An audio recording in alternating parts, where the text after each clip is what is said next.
Talk Radio, back again. Segment 2. Guru, you know what that means. That plug time. That plug time. Trash Talk Radio and TrashTalkRadio.com, brought to you by the WorldOfSportsNetwork.com. World of Sports Network, connecting the world through the sports we love. Trash Talk Radio, of course, available everywhere you can find podcasts. We're on the Spotify, we're on the Google Play, we're on the iTunes, anywhere you can find podcasts, and over there on the World of Sports Network YouTube page. Head over to the YouTube page, search for WorldOfSportsNetwork.com, and make sure you subscribe to see all the great content we got there, like Trash Talk Radio. You can find our buddy Ben Carey from the Currency Kings posting there too, and the brand new Seattle sports show, The Wash, starring me, Lestro, as the host, trying to get that out there. So head on over to the YouTube page and subscribe to the World of Sports Network. If you're looking for Guru, you can find him every day on Guru's Film Room. That's at Guru's Film Room on Instagram. He's checking out everything. It's just his thoughts. And if you're looking for me, Lestro, I'm on Twitter at More or Lestro. At More or Lestro on Twitter. One more time for the people in the cheap seats, TrashTalkRadio.com. And Guru, what's that hashtag? That's the hashtag, that Tenn, K for TTR.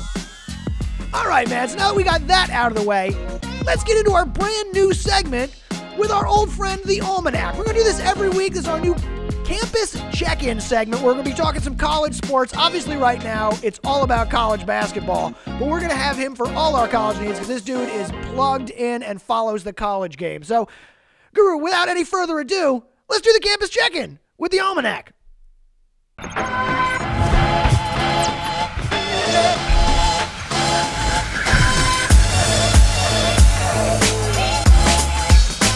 And Guru, we are back with an exciting new segment here on TTR. We get to welcome back the Almanac, one of our returning callers, one of our favorites here on the show with his own segment. We're doing the campus check-in now. Almanac, welcome back to Trash Talk Radio. Man, it's been a long time. I started to think you fellas didn't like me anymore. That's one thing I don't forget. That's his line. Every time he comes in, I know. It's been a long time. I thought y'all forgot about me. I thought y'all don't like me. Yes, I'm waiting, man. I was over here waiting for the call after the national championship. From you. Well, I don't know if you've heard, we've been pretty snowed under here in Seattle, so I'm just going to blame everything that's gone on the snow for the past couple of weeks. And we're going to start it fresh with our brand new campus check-in segment with the Almanac. You're going to be joining us every week here on Trash Talk Radio to talk a little college, because as much as Guru and I love the college game, we don't really have a chance to follow it as tightly as we'd like. On the East Coast, you got to have a guy for everything. You got it. And you know one thing about the East Coast, you got if you into college sports, I'm telling everyone here, if you're into college sports, you're listening all World of Sports Trash Talk Radio fanatics right now. The South does everything better when it comes to collegiate atmosphere. They really do. You got to be below the Mason-Dixon line to get any type of Southern or any type of collegiate sports atmosphere and love, man. That's why we have our man right in the middle of it in North Kakalaki, baby, in the South. We have our own voice of the South, our own campus voice of the South, the Almanac. Almanac, it's great to have you on the show, man. Thanks again for joining us. My pleasure, fellas. I always look forward to talking some college sports with you guys, man. I love what you're doing, and I'm just happy to be a part of it. Thanks, man. So here's what we're going to do. We're going to talk a little college basketball now, obviously. We didn't have you in for the championship game and all that, but we got you in just in time as the college basketball season really gets heated. So I want to talk about a few games from the past week, some of the big-name games that have gone on here. I want to ask you about the Duke-Louisville game. Talk to me a little bit about that. Oh man, that got to be a heartbreaker for those Louisville kids. First of all, huge comeback by the Blue Devils. Yes, the Blue Devils, they led by the young freshmen, so they're a very young team. To overcome a 23-point second on the road against a veteran Louisville team, I just thought that was very impressive, and it showed a lot of poise from those young kids. And you just gotta feel bad for Louisville, but they choked, man. They threw up all over themselves in that game.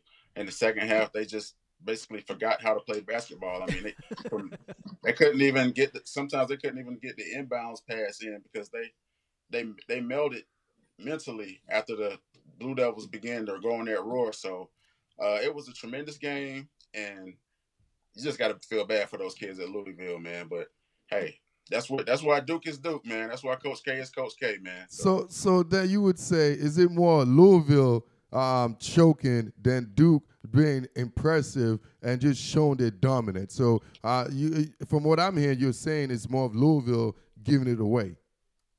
I think it kind of goes hand in hand because, first of all, you got to give it to those Duke. Yeah, I think this was both, Guru. Yeah.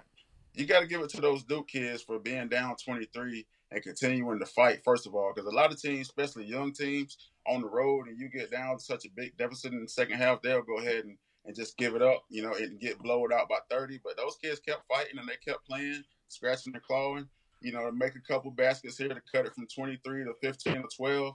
Then they're all in. They're really starting to believe they can do this. And I was listening to some of the comments after the game, and Zion Williamson said Coach K told him in the huddle, look, I don't coach effing losers. I coach winners. I coach winners. Yes. So it started with the motivation from Coach K, the belief in the youngsters, and then finally the choke job by Louisville on their team. Yeah, because that started snowballing on the Louisville defense. As soon as Duke started to make a run and started to claw back in, you could see the Louisville guys kept looking at the clock. Like it was the check-in. Can we? And they lost their confidence as Duke came on, and it was the perfect storm for Duke to come back and win that. That's a signature win on the year so far for Duke, wouldn't you say? Absolutely. Duke has a lot of big wins this year, but that win against Louisville Wednesday and the opening night blowout against Kentucky, those were probably the two most impressive victories that I've seen all year from any team, and Duke has both of those. So you got to take your hat off to them, man. Absolutely. For as many freshmen as they have, that team is vicious. Oh, man. Just vicious. I'm an old, the Guru is an OG, so all that many freshmen, I've seen 5 of them do something. Yeah, so right. Until I see more than that do something, I'm not impressed, okay? So 5 freshmen go to the championship game. That will get the Guru's board rolling. But this team, this Duke team, it seems like this season has really been all about Duke, but part of the reason is we got number ones coming and going a little bit, and Duke remains a constant up there. We saw another number one fall this week, Almanac, in another big game. Now, it was this was not an easy matchup by any means for a number one, but, man, I'll tell you what, Kentucky jumped them this weekend. This was a confusing. When I saw this on the notes, I'm like, are we talking about football? Right. Are we talking about football? And then I'm like, oh, man, this is basketball. Yeah, and this one, Tennessee. SEC basketball? Top 5 game? Right. 2 teams in the top 5. One of them's a number one. Not anymore, Almanac. Yeah. First of all, it's sad. Tennessee is a basketball school now. It's not a football school anymore. It's true. But yeah, that game had a lot of hype going in. The top 2 teams in the SEC, number 1 versus number 5. Some of the most talented teams in the country. Led by Grant Williams and Admiral Schofield for Tennessee. Beautiful name, Admiral. Right, Admiral, exactly. PJ Washington and Travis Riley for the Wildcats. And first half, it was a tight game. It was a 6-point lead by Kentucky going into the second half. But the second half, Kentucky just completely obliterated them. I think they ended up winning by 18. And Kentucky, how they won this game, they out-physical Tennessee. They straight bullied them on the rebounds, bullied them defensively, and the rest was letting them play this game. That's another thing that I like. Normally, college is real ticky-tacky with the fouls, but that probably was the most physical game yesterday that I've seen all year. And you got to take your hat off to Coach Cal and those Kentucky kids, because that was a big-time win, because they still got to go to play Tennessee later in the year, so they had to get this one if they want to win the SEC. Yeah, they got to have this one under their belt because, again, in the tournament and going back and playing Tennessee again. Now, as you said, this was a 17 is where this ended out, a 17-point win, 86-69, but it didn't even feel that close at times. Right. This was Kentucky. Now, Calipari, I saw a stat where he's like the only coach out of 87 coaches who played like 7 games. I saw this on a Sports Center on Disney, that they had a stat where Calipari, out of 87 coaches, is the only one to have a 500 record or better when he's played a number one team more than 7 times. So, oh wow, that's impressive. Yeah, that so impressive. Again, that's some coaching with the talent, and that is why it kind of came out the way it did. Those Kentucky team never, again, it was like Duke. They never looked like the they were just in it. They were taking it. You know what I mean? Yeah, and let me give a shout out to a player on Kentucky. I want to give a shout out to P.J. Washington because he's the first Kentucky freshman to return to school after averaging double digits as a freshman since the Harrison twins. And he got an evaluation. He was thinking about going to the NBA last year, and they told him he would be an early second round pick, mid second round pick. So he came back to school. And he's a totally different player right now. He's averaging career highs. He's averaging about 17, 18 points, 7 rebounds, and he's the leader of that team. And now he's looking like he's going to be a lottery pick next year. So he, could be a lesson to some of the other kids, freshmen that listen to handlers, agents, and they're not ready for the NBA. Because you think about all the guys that enter the draft that don't even end up getting drafted. Yeah, or go real low. Absolutely. Yeah, this kid worked on this game, came back to school. Now he's the leader of a top 5 team, and he's looking like he's going to be a lottery pick in June in the draft. So I just want to give a shout out to P.J. Washington. Yeah, Absolutely. That's a very good story right there, man. Very good story. Yeah, it's always a balance for those kids between what can I get now and will it still be there? Can I get later? So you gotta. It's always it's like a sliding scale to where you're going. It's nice to see it work out for a kid that decides to come back because I love it when they come back. Like I like seeing the college guys for a couple years. That said, this Duke team of all freshmen are not going to be here again next year. And no, they're gone. They're great to watch now. So let's get into it here. We've talked a little bit, beat around the bush here. We got the tournament coming up. It's almost March. It's almost the best time of year. So who do you like going forward here? What are your let's say what are your early picks? Looking at the Final Four, who do you think's got the best shot at making their way to Minneapolis this year? Right, Almanac? Yeah, I think it's in Minneapolis this year. Yep. All right, so it's still early. We're almost probably at the midway point of the season, and right now, it's the 4 teams that I'm looking at like to go to the Final Four are Kentucky, right? Duke, of course. Tennessee. I know they got spanked yesterday, but I still like this team. And one of my favorite coaches, especially one of my favorite tournament coaches, Tom Izzo and Michigan State. They haven't had their typical year, but they're starting to get back on track, get healthy. They took care of Ohio State today, and it's just something about Michigan State and Coach Izzo that I trust when it gets to March Madness. So Michigan State, Duke, Kentucky, and Tennessee. I like those picks, man. I like that Michigan State pick. They're heating up now. I still like Michigan, though. I still like the Wolverines. I think they're going to sneak in, probably not a number 1 going into the tournament, and I think they're going to be one of those ones you can watch coming in at like a 2 or 3. And I'm kind of shocked, man. I'm thinking about it's going to be one of them sleepers. I think it's going to be one of them small sleepers. I'm thinking Gonzaga. Not being a homer, but I definitely believe they should have a number 1 Gonzaga. seed.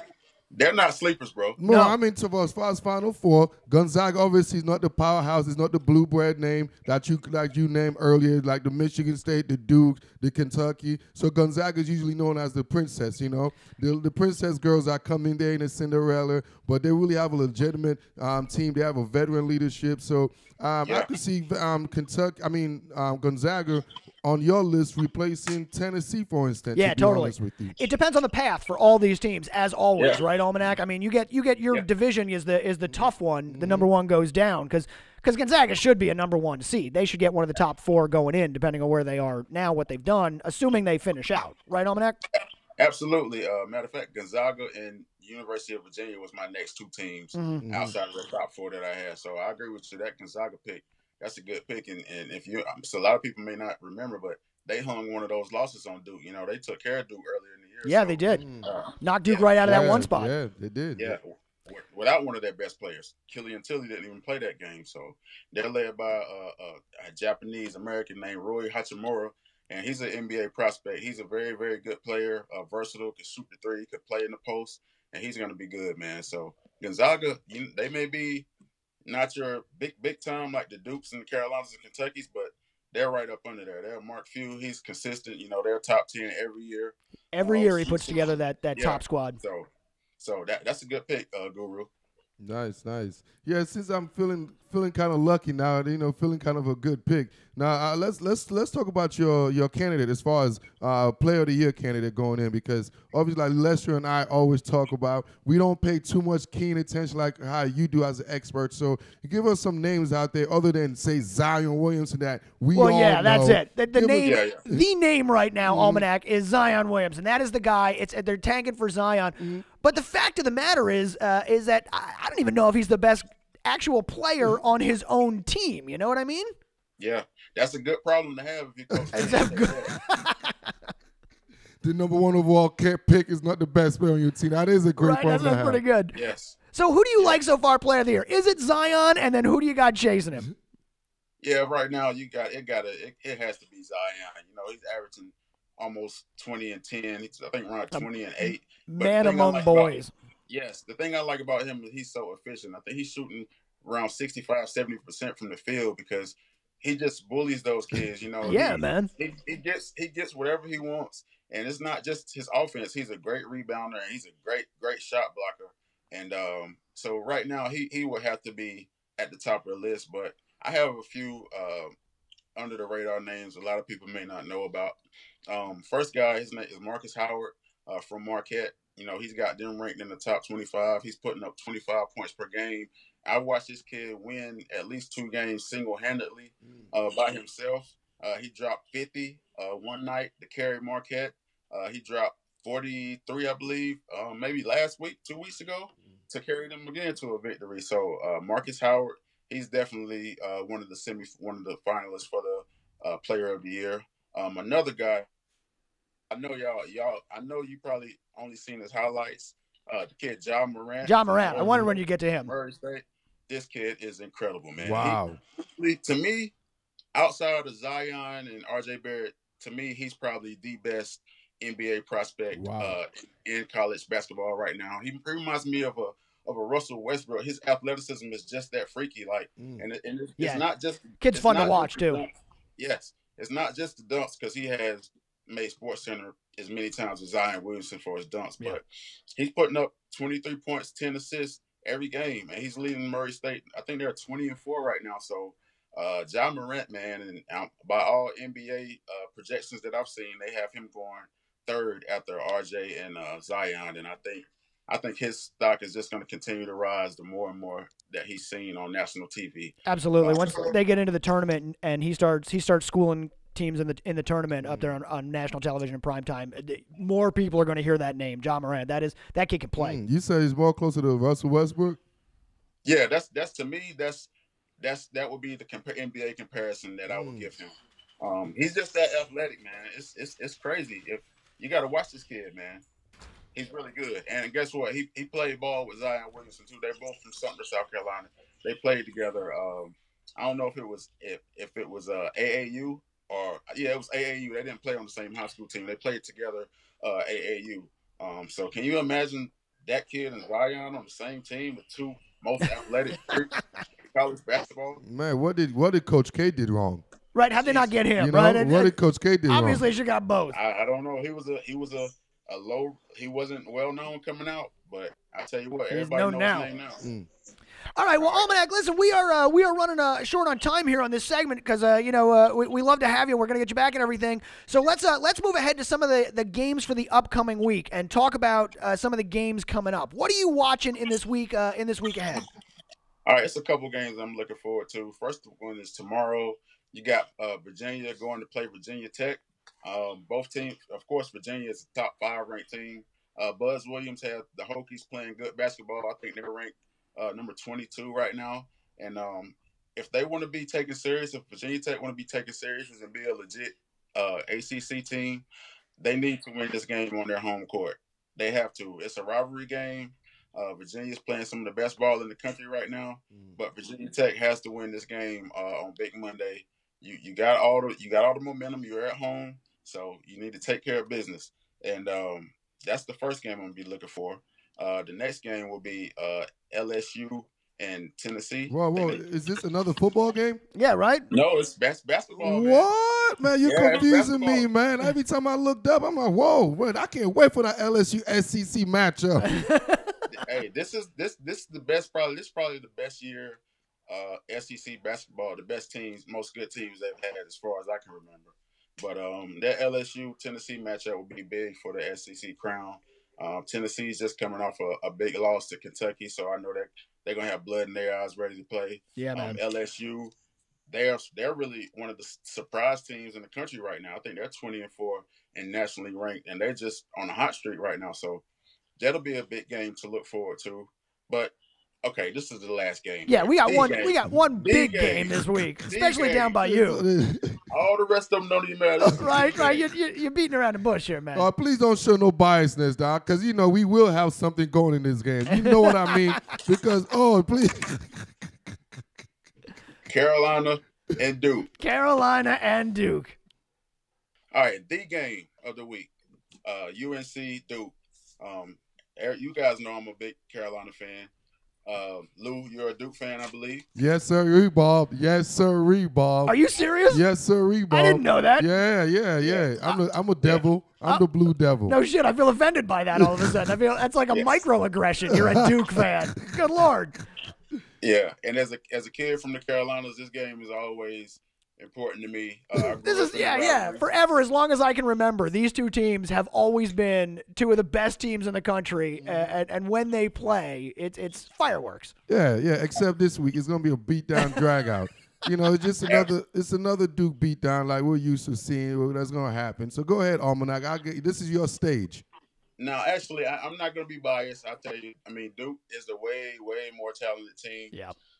But we are the more veteran team. It's the game's at Cameron, so I expect Duke to win.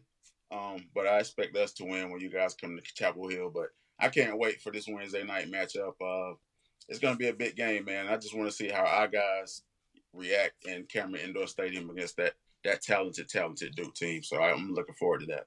Because Duke's getting amped up for it too. It is UNC's not what they were this season, but they're still going to get hyped. It's a rivalry game. It's they're going to get. Both teams should be at the top of their game on this, and that always makes a good matchup. And as far as health-wise, since you're more in tune, is every team coming into this game healthy? Yeah, both teams are fully healthy. Nice.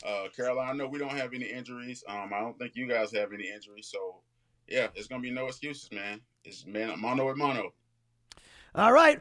Well, with that, Almanac, we are running out of time here. We will catch you again next week on Trash Talk Radio for our campus check-in segment with the Almanac.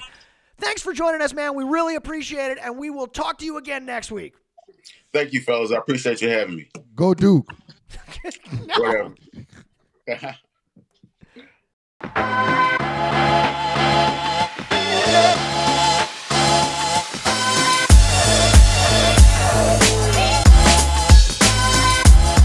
All right, our thanks to the Almanac all the way down there in North Carolina, getting super excited about the UNC Duke game coming up this week.